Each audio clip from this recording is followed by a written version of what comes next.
thank one of our sponsors, Colorwork Tattoo and Body Piercing, located in the lower level of the Valley West Mall. Des Moines, get over Tony Helm. Tony Helm fighting out of Des Moines. His nickname is the Virus. So I'm sure he's hoping to put something on Chris Perez Van Dam. The Virus going against the Religion.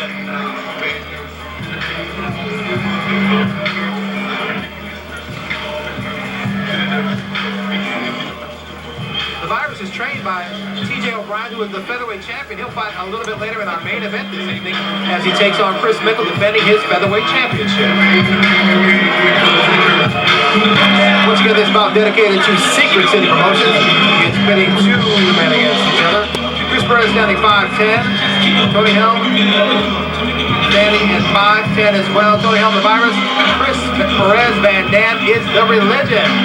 And there's definitely a grudge match coming up later. Let's listen to Sean T. 5 feet, 9 inches tall, weighed in at 160 pounds for the Des Moines Extreme Fight Team out of Des Moines, Iowa. Give it up for Chris, the Religion, Perez Van Dam. And across the ring, fighting out of the blue corner, he stands 5 feet, 10 inches tall. He weighed in at 158 pounds from Des Moines. Give it up for Tony Helm.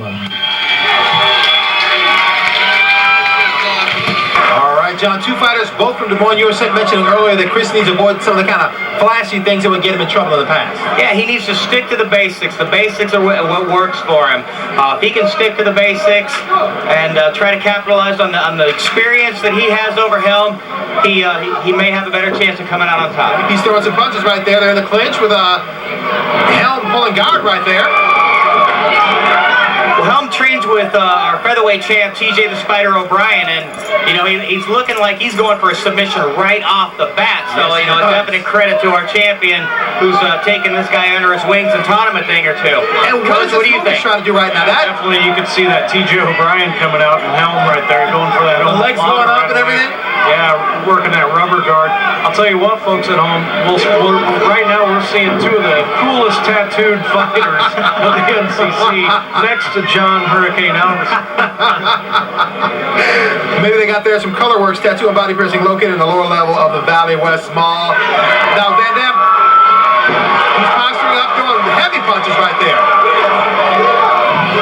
Yeah, Van Dam doing. Now he's got the full mount. Doing a great job, yeah, moving from position to position and getting full mount. And you know, again, he's sticking with the basics. He's doing what he needs to do, and he's fighting a good, smart fight. Now, what does Tony Helm need to do to get out of this position? Because it looks to be trouble. Yeah, he looks like he's trying to tie up his arms, but he wants to keep Van Dam close to him and look for some sort of a sweep. Oh, wow. And just, you know, go out the back door. But, he's slipping out right there. It looks like somebody's bleeding. It does look like somebody. Looks like Van Dam's nose, maybe. Or Chris Perez, rather. Oh, good body kick right there from Perez.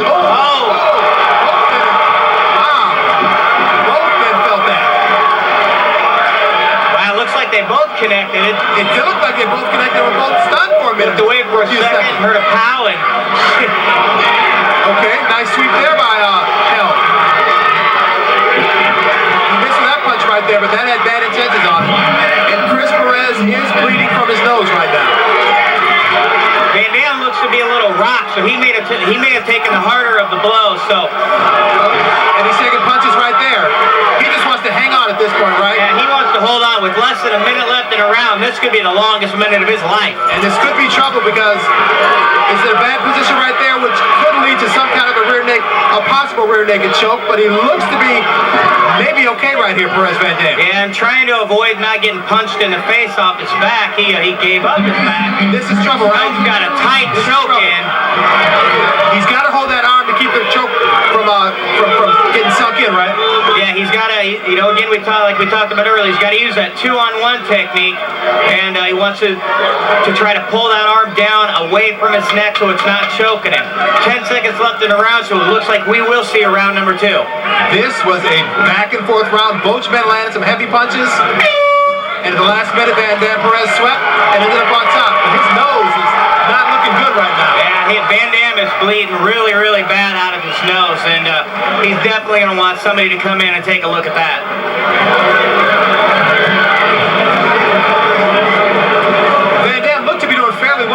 but then he got caught. They both seemed to get caught with heavy punches, and then it seemed to go downhill for him. Yeah, you know, it's anybody's game. You know, it's when you're standing up throwing punches with 4-ounce gloves, I always refer to it as you're basically playing Russian roulette. It's who clips who first. Coach, a lot of good action that round. Oh man, we've seen a definite change of momentum there. What are you looking for in the second round, Coach? Well, I'll tell you what, we'll see what happens with you know, the nose of Van Dam here, Perez Van Dam. You know, that can really affect your breathing going into that second round. You know, you got your nose full of blood there, possibly broken. You know, that could definitely play a factor. So I'm interested to see what happens here. With that being the case, would Chris Perez want to try to end this quickly?